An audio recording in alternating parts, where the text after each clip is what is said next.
जिस समय आप जप कर रहे हैं, जप एक बहुत बड़ा मंत्र, एक बहुत बड़ा विज्ञान है, मन को तत्काल शांति देने वाला है। आज की कथा में आप आरंभ में सुनेंगे कितने दाने की माला से आप जप करें, माला कितनी छोटी कितनी बड़ी होनी चाहिए और किस चीज की माला हो, कहाँ बैठ के करें, ये तमाम जानकारियां। भले ही आपने कोई बहुत बड़ा गुरु बना लिया हो, लेकिन फिर भी ये जानकारियां मिलती नहीं है। मेरी व्यासपीठ आपको निवेदन कर रही है, आप किसी भी गुरु महाराज के शिष्य हैं, ये चीजें आपको बहुत फायदा करेंगी।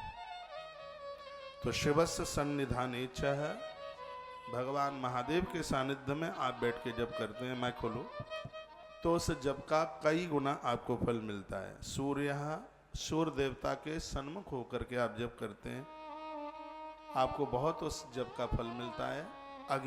अग्नि भगवान के सानिध्य में बैठकर आप जप करते हैं तो उसका अनंत गुना फल मिलता है। और गुरुदेव के आश्रम में जिस साधु महात्मा से आप जुड़े हैं, उसके आश्रम में रहकर आप जप करते हैं, करोड़ों करोड़ों गुना उस जप का फल प्राप्त होता है। ये बहुत ध्यान से सुनिएगा, श्लोक बोल के बात कर रहा हूं, कोई काटे मेरी बात। शिवस्य सन्निधाने च सूर्य अग्नि गुरुरपि, गुरुदेव के सानिध्य में, उनके आश्रम में, उनकी भजन कुटी के पास आप जप कर रहे हैं तो उस जप का अनंत गुना फल है। और फिर कहा गया दीपस्य, आप दिया जला करके जप कर रहे हैं, पूछो ही मत कितना बड़ा फल है उसका। दिए के सानिध्य में जो भी कुछ किया जाता है, करोड़ गुना नहीं अनंत गुना हो जाता है। जब आप दिया जला करके करें, पूजा आप दीपक जला के, हम लोग सुबह पूजा आरंभ करते हैं तो सबसे पहले हम दिया जलाते, तो ये बातें आप लिख लेना, आपके काम आएंगी। दीप जलाए, बच्चों से आप दिया जलवाइए, बुढ़ापे में आपको नहीं छोड़ेंगे, दावे के साथ कह सकता हूँ। किसी कथा में मैंने पूर्व में निवेदन किया था, बच्चों से दिया जलवाया करें आप, वृद्धावस्था में आपका संग नहीं छोड़ेंगे। दिए के सानिध्य में, दीप सानिध्य में किया गया जप अनंत गुना फलदायी होता है। और फिर कहा है गौ जलस्यापि, गाय के सानिध्य में किया गया जप अक्षय हो जाता है। जहाँ गौ माता का गोबर और उसका मूत्र गिरता है, ऐसे गौ खिरक में बैठ करके जो भी जब तब साधना की जाती है, श्राद्ध तर्पण पूजा पाठ किया जाता है, बहुत बड़ा फलदायी होता है। तो विगत 2020-21 यह 2 वर्ष जो भी अनुष्ठान हुए वो गौ माता के उस क्षेत्र में हुए जहाँ गैया आनंद के साथ विचरती है, तो उनके किए गए सत्कर्म अनंत गुना फलदायी होता। आप मुझे सब अपने अपने अनुभव की बात बताते हैं। कोई बहन कहती है महाराज जी 13.5 साल के बाद बच्चा हुआ, मेरी सास माँ मेरे ऊपर इतना लाड करती है और आपके लिए तो इतनी मानसिक आरती उतारती है। कहते हैं कौशिक महाराज की जय हो, जिसने हमारे वंश को एक राह एक गति।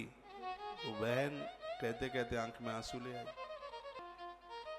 यहीं की है, ब्यावरा पड़ता है कहीं, मैंने तो नहीं देखा है, उज्जैन के आसपास भारी खुद प्रेम के आंसुओं से सराबोर हो रही। और इन सब बातों को सुन सुन करके प्रभु के चरणों में बहुत श्रद्धा जुड़ गई।